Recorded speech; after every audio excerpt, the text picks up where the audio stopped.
दोस्तों, easy way learning channel पर एक बार आपका पुनः स्वागत है। आज हम भक्ति आंदोलन से संबंधित महत्वपूर्ण परीक्षा उपयोगी बिंदुओं की चर्चा करेंगे। तो आइए दोस्तों देख लेते हैं। भक्ति आंदोलन दक्षिण में 8वीं सदी में महान दार्शनिक शंकराचार्य का जन्म केरल में हुआ था। इनके पिता का नाम शिवगुरु एवं माता का नाम आर्यम्बा था।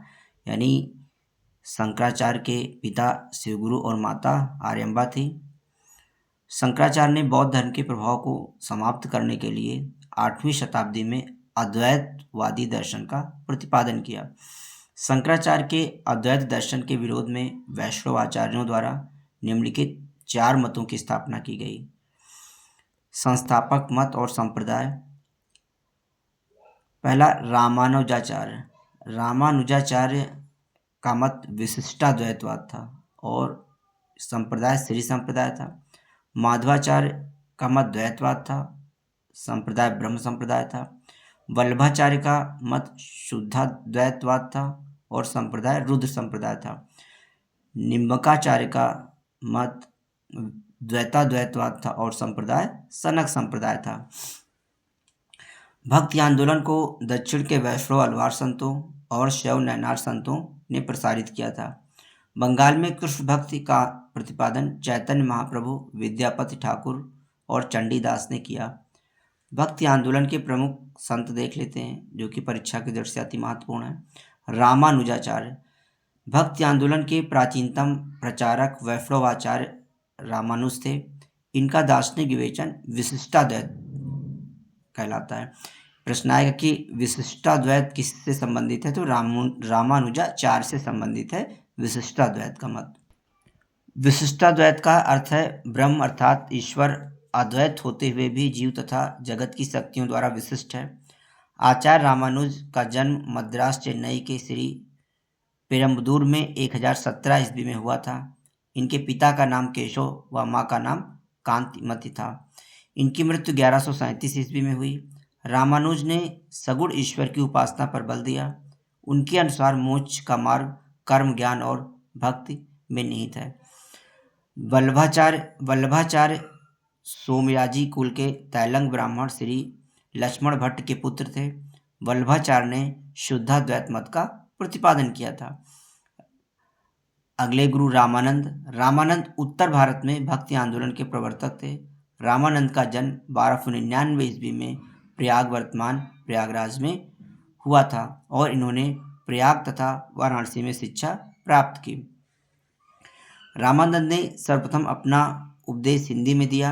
रामानंद ने भक्ति को मोक्ष का एकमात्र साधन स्वीकार किया। रामानंद ने सीताराम की उपासना का आदर्श समाज के सामने रखा। रामानंद के प्रमुख 12 शिष्यों में पद्मावती और सुरसरी महिला थी।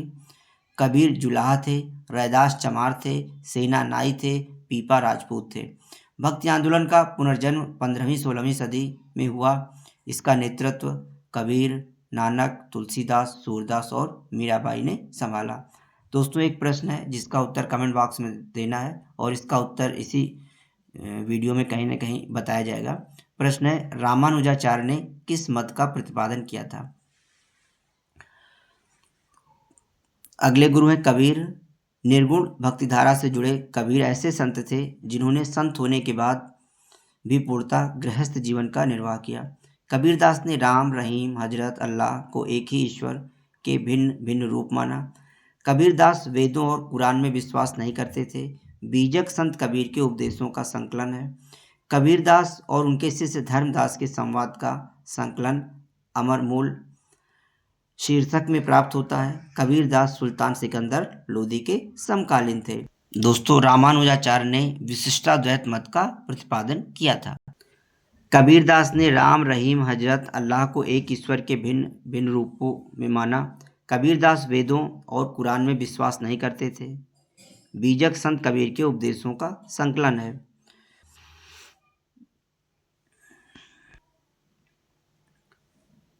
गुरु नानक का जन्म 1469 ईस्वी को अविभाजित पंजाब के तलवंडी आधुनिक ननकाना साहिब में हुआ था। इनके पिता का नाम मेहता कालू चंद्र खत्री एवं माता का नाम तृप्ता था। गुरु नानक 1469 से 1539 ईस्वी ने सिख धर्म की स्थापना किया। गुरु नानक एकेश्वरवाद में विश्वास करते थे तथा निर्गुण ब्रह्म की उपासना पर बल देते थे।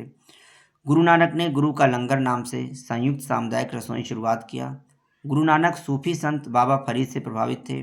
गुरु नानक हिंदू मुस्लिम एकता के प्रबल हिमायती थे तथा दोनों धर्मों के आडंबर को त्याग कर सच्चाई पर बल देने पर बल दिया। चैतन्य महाप्रभु बंगाल में भक्ति आंदोलन के प्रवर्तक चैतन्य ने सगुण भक्ति मार्ग का अनुसरण करते हुए कृष्ण भक्ति पर विशेष बल दिया। चैतन्य का जन्म बंगाल के नदिया के एक ब्राह्मण परिवार में हुआ था। इन्होंने संन्यास ग्रहण करने के पश्चात बंगाल से पूरी उड़ीसा चले गए और इनके बचपन का नाम निमाई था। यानी चैतन्य के बचपन का क्या नाम था? निमाई था। इन्होंने जाति पाति कर्मकांड छुआछूत आदि का विरोध किया। चैतन्य ने गोसाई संघ की स्थापना की और साथ ही संकीर्तन प्रथा को जन्म दिया। चैतन्य ने कृष्ण को अपना आराध्य बनाया तथा उन्हीं की भक्ति का प्रचार किया।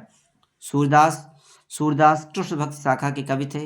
ये अकबर के समकालीन थे। सूरदास की सुप्रसिद्ध रचना सूरसागर में कृष्ण की कथा प्रस्तुत की गई है।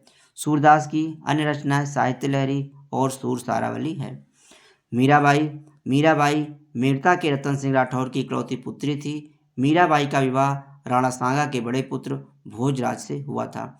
इनका जन्म 1498 ईस्वी में मेड़ता के कुदकी नामक ग्राम में हुआ था। मीराबाई हिंदू आध्यात्मिक कवयित्री थी जिनके भगवान श्री कृष्ण के प्रति समर्पित भजन उत्तर भारत में लोकप्रिय हैं।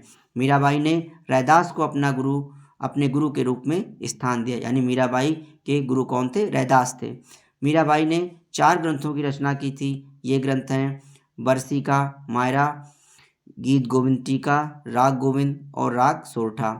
मीराबाई महाकवि तुलसीदास के समकालीन थी तथा उनसे पत्र व्यवहार भी करती थी। तुलसीदास के विषय में अब जानकारी प्राप्त करते हैं। तुलसीदास का जन्म 1532 ईस्वी में उत्तर प्रदेश के बांदा जिले में राजापुर गांव में हुआ था। सुप्रसिद्ध भक्त कवि गोस्वामी तुलसीदास अकबर तथा जहांगीर के समकालीन थे। तुलसीदास ने अनेक ग्रंथ लिखे जिनमें रामचरितमानस तथा विनय पत्रिका सर्वोत्तम है। अबुल फजल ने आईने अकबरी में इनका नाम उल्लेख किया है। नामदेव महाराष्ट्र में भक्ति आंदोलन को लोकप्रिय बनाने में नामदेव की महत्वपूर्ण भूमिका थी। इनके गुरु ज्ञानेश्वर या ज्ञानदेव थे। नामदेव बरकरी संप्रदाय से संबंधित थे। भक्ति आंदोलन के संतों में नामदेव इस्लाम से अत्यधिक प्रभावित थे। इनकी रचनाएं अभंग के रूप में प्रसिद्ध हैं। इनके कुछ पद गुरु ग्रंथ साहिब में संकलित हैं। रैदास जात के चमार थे और काशी में निवास करते थे। ये रामानंद के 12 शिष्यों में से एक थे। इनके पिता का नाम रघु तथा माता का नाम घरुबिनिया था। ये जूता बनाकर जीविका चलाते थे। इन्होंने रैदासी संप्रदाय की स्थापना की। दादू दयाल, इनका जन्म 1544 ईस्वी में अहमदाबाद में हुआ था। ये दुनिया जात के थे। दादू के बचपन का नाम महाबली था। सांभर में आकर इन्होंने ब्रह्म संप्रदाय की स्थापना की। बाद में यह दादू पंथ कहलाया। अहमदाबाद में जन्मे दादू निर्गुण उपासक थे। दादू ने जात पात के भेदभाव का भी विरोध किया। दादू 1586 ईस्वी में आमेर में अकबर से मिले थे। दादू दयाल ने निपख नामक आंदोलन चलाया था। अनभयवाणी और कामवेल इनकी रचनाएं हैं। सूफी आंदोलन, इस्लामी रहस्यवाद को सूफी मत या सूफी धर्म कहा जाता है।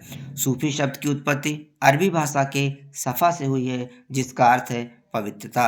अबुल फजल ने आईने अकबरी में 14 सिलसिलों का उल्लेख किया है। 14 सिलसिलों या रहस्यवादी संगठनों में चिश्ती, सुहरावर्दी, कादरी, नक्शबंदी, सत्तारिया अधिक महत्वपूर्ण थे। सूफी विचारधारा के अंतर्गत जो लोग सूफी गुरु या पीर से शिष्यता ग्रहण करते थे उन्हें मुरीद यानी शिष्य कहा जाता था। सूफी जिन आश्रमों में निवास करते थे उन्हें खानकाह कहा जाता था। सूफियों के धर्म संघ बाशरा इस्लामी सिद्धांत के समर्थक और बेशरा जो इस्लामी सिद्धांत से जुड़े नहीं थे में विभाजित थे। यानी सूफियों के धर्म संघ बाशरा और बेशरा में विभाजित थे। बाशरा का अर्थ होता है जो इस्लामी सिद्धांत के समर्थक और बेशरा का अर्थ होता है जो इस्लामी सिद्धांतों से जुड़े नहीं थे। चिश्ती सिलसिला, सैयद मोहम्मद हाफिज के अनुसार चिश्ती भारत आने वाला प्रथम सूफी सिलसिला है। ख्वाजा मोइनुद्दीन चिश्ती ने भारत में चिश्तिया परंपरा की नींव डाली। शेख अहमद सरहिंदी मुग़ल बादशाह अकबर के समकालीन थे। शेख अहमद सरहिंदी ने अकबर की उदार नीतियों का विरोध किया। नक्शबंदी सिलसिला संगीत का विरोध करता था। शत्तारी सिलसिला 15वीं शताब्दी में भारत में शेख अब्दुल्ला शत्तारी ने शत्तारी सिलसिले की स्थापना की। शत्तारी सिलसिला बंगाल, जौनपुर व मालवा में केंद्रित था। शत्तारी सिलसिले के संत शाह मोहम्मद गौस भगवान कृष्ण को औलिया के रूप में मानते थे।